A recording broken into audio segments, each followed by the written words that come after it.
Assalamualaikum warahmatullahi wabarakatuh. Untuk video kali ini saya akan coba share bagaimana cara menggurah mesin pada mobil R3. Nah, yang pertama yaitu yang pertama pasang fender cover untuk melindungi bodi kendaraan pada bagian samping maupun depan pada kendaraan.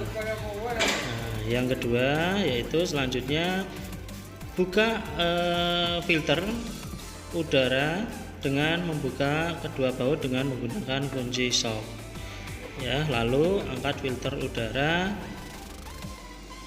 dan lepas filter udara dari intake manifold ya. Nah, ini untuk filter udaranya perlu dibersihkan. Yang selanjutnya yaitu dengan membuka koil. Nah, pastikan pada sebelum menggurah yaitu kondisi mesin masih dalam keadaan panas ya. Kalau misalkan belum panas nanti bisa dipanaskan dulu.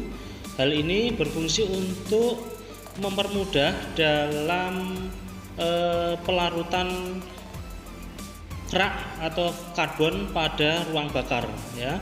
Setelah nanti mobil dalam keadaan panas, masih dalam keadaan panas, lalu buka businya, yaitu yang pertama yaitu lepaskan soket-soket pada koilnya ya. Hati-hati kalau misalkan panas bisa menggunakan sarung tangan ya. Nah, setelah itu lepaskan koilnya dengan kunci shock 10 ya, harus dengan cepat supaya nanti mesin masih dalam keadaan panas, supaya nanti didapatkan hasil pada saat menggurah dengan hasil yang maksimal.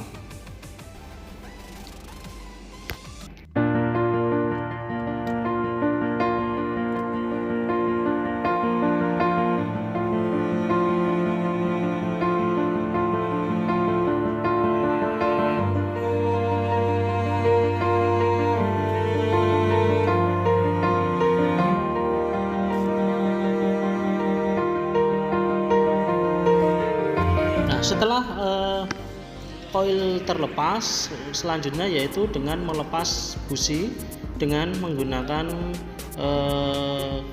kunci busi ya. Semua harus dilakukan dengan cepat. Nah, ini kita untuk gurahnya yaitu bisa menggunakan cairan yang kita gunakan nanti adalah merek Zegen, tapi kita tidak menjual ya. Nah, selanjutnya yaitu dengan memasukkan cairan gurah satu botol sekitar 300 ml kalau nggak salah, dibagi menjadi 4 silinder ya. Masih dalam keadaan panas kita masukkan cairan gurah. Nanti setelah semua cairan kita masukkan, kita tunggu kurang lebih sekitar 15-20 menit. Baru nanti setelah 15-20 menit cairan gurah dikuras. Nah, pada saat setelah menggurah nanti harus dilakukan penggantian oli ya, supaya nanti tidak ada sisa cairan yang masih tercampur di dalam oli. Jadi nanti usahakan setelah gurah nanti semua oli waktu olinya nanti setelah digurah diganti oli mesinnya. Nah, ini adalah kondisi dari silinder jika kita lihat di lubang businya. Nah, selanjutnya yaitu kita menguras.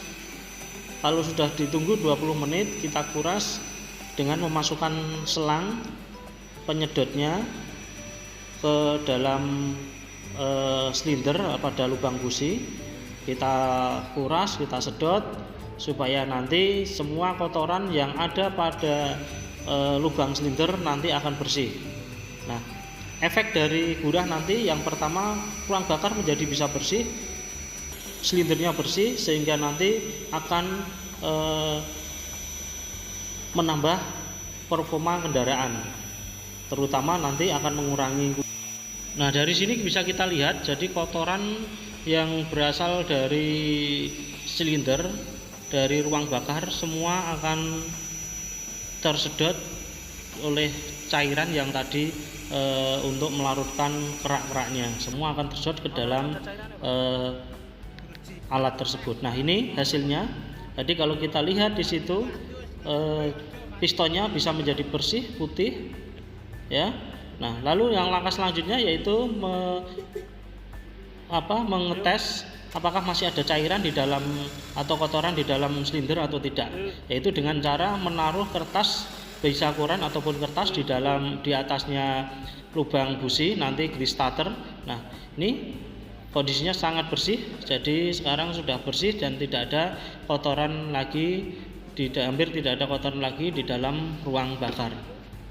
Nah, setelah keadaan bersih ya, jangan lupa kita bersihkan dulu businya, lalu kita pasang semua busi.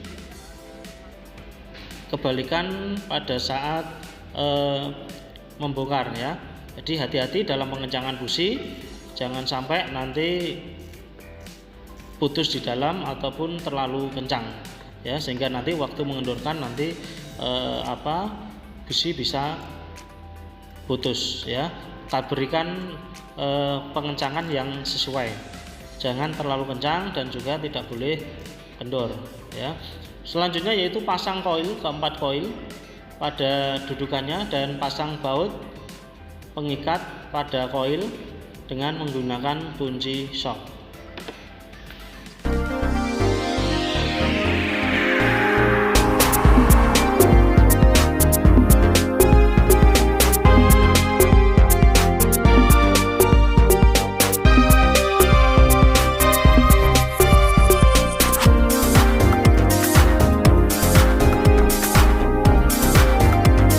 Setelah itu pasang soket koil,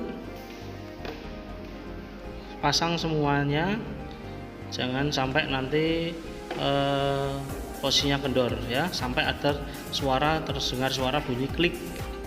Nah, ini setelah digurah ya, baru nanti setelah digurah harus dilakukan penggantian oli ya, supaya nanti ruang bakar benar-benar bersih dan tidak ada lagi sisa uap gurah yang nantinya bisa merusak sil-sil ataupun nanti bisa merusak kondisi dari oli ya.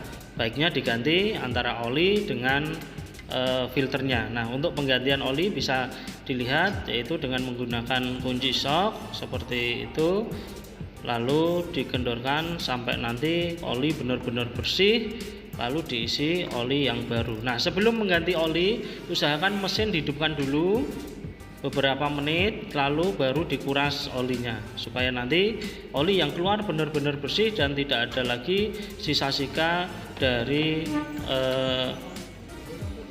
cairan atau uap cairan pada ruang bakar maupun pada starter. Demikian dari saya. Terima kasih. Assalamualaikum warahmatullahi wabarakatuh. Jangan lupa klik like dan subscribe.